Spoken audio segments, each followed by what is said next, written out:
kind of amazing to think that a lot of the muscle cars we play with on V8TV are like 40 years and older. You know, it's a long time ago. And I bumped into Todd Ryden here at MSD, who I've known for, at least 10 years, 12 or something like that. But MSD's been around for 40 years now. 40 years. 2010 is going to be our 40th anniversary. That's unbelievable. I mean, I wonder if the guys back in the beginning thought the company would still be there 40 years later. I don't think they had any clue. Actually, it started with 3 White Sands missile range engineers looking to do a electrosonic thing, it was called, for the fuel mixtures for a lean burn system to help out with the economy. They got it running so lean that the points of the day couldn't fire the ignition anymore. So they started playing with capacitive discharge, figured out the multiple sparks. The rest is history. Really? So it was supposed to be an environmental or fuel economy product? Actually, it started with that. They had a whole system that just atomized the fuel way down. It was just so lean, and then they got it in there. They had a whole CD ignition thing, multiple sparks, but then it got into the hands of the racers. They're working El Paso.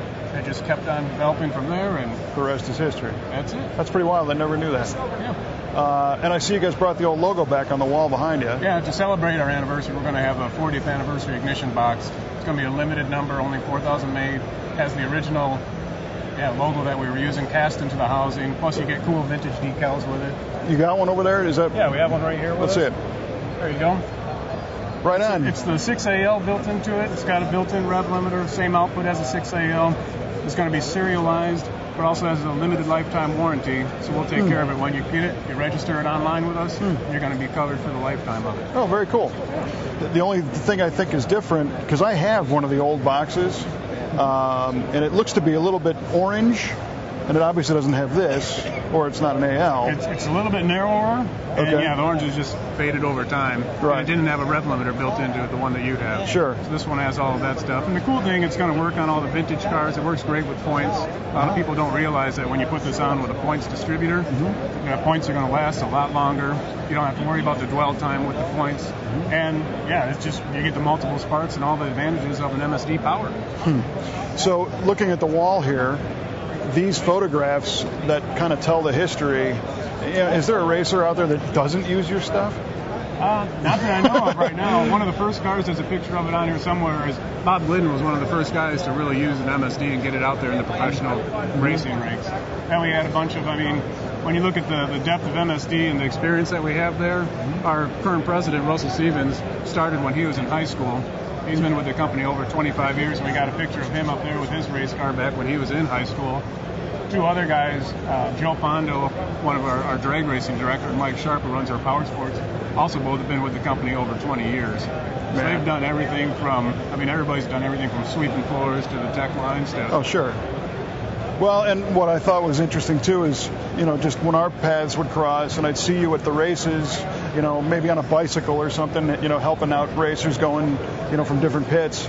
MSD's always been a company that knows their own product line very well and is quick to help. Yeah, we try to get out there. We try to do, a number. We're at all the NHRA races. We've done ADRO races. We do Good Guys. We do Power Tour. We do Drag Week. We try to get out there and talk to the customers, see what kind of issues they're having, but also support them. Ignitions are something that, it still seems to be a magic. It's something electrical people can't feel it. Well, they can feel it. Yeah, I'll tell you what. But a lot of the questions they have come up about ignition stuff, so we can go over to the pits and check their stuff out for them. They feel better right there. So what's been a popular seller or a popular upgrade that people are making using MSD stuff? Wow, that's a tough very question. Broad question. The 6AL by far is the number one selling ignition control out there. The one that we've been seeing a lot more is our ready-to-run distributors, which for the street rod guy, for the muscle car guy that doesn't want to have to mount an ignition box or limited space, we have our ready-to-run distributors, and that you can just drop in, you hook up 3 wires, and you're done. No ignition box, you get a good hot spark. And the cool thing is we're doing a lot more vintage engines. We have a 409 and 348. We have a nail head, we have flat heads covered, we have a Y block. Right on. So a lot of different things. That is cool. We are big believers of the digital E-Curve distributor. We've used them in a couple of motors now and love that easy tunability. I actually have a tech question for you on that. Is there a minimum voltage requirement or suggestion on those? Because I know sometimes we might have a situation where it's a brand new motor in a car and it might not be at a full 12 or 12 and a half. Is that going to affect that thing on firing? If you dip down below 10 volts. Below 10. Okay. Yeah, Okay. Below 10 volts, it's getting questionable. Okay. If it's running and it starts falling off, it'll just weaken the spark and it'll run down lower than 10 volts. But Gotcha. getting it started would probably be a little tough without 10. Well, I know, you've talked to some of the EFI controller guys. They want all the power you can give it. So it's just a thing that came to my head.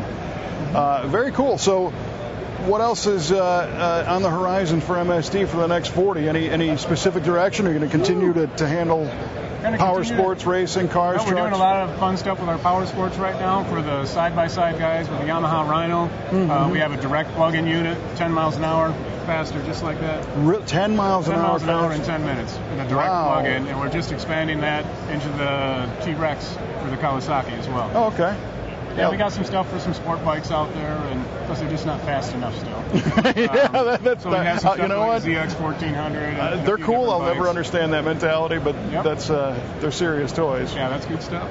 And then I see the website's looking really good. I got to hand it to you. I like the website because all of your documentation's online, isn't it? Pretty much for every part. If you're missing a set of instructions, you can get online and download that. Our software for all of our pro data systems that are out there, programmable things, it's on there free. You can download it so you can see the software work before you buy it. Sure. That's all on there. And we did a really cool video this year called setyourtiming.com. And setting your timing is still one of our biggest tech questions. So you can get on there. There's a nice video explaining and outlining initial timing, mechanical advance, total timing.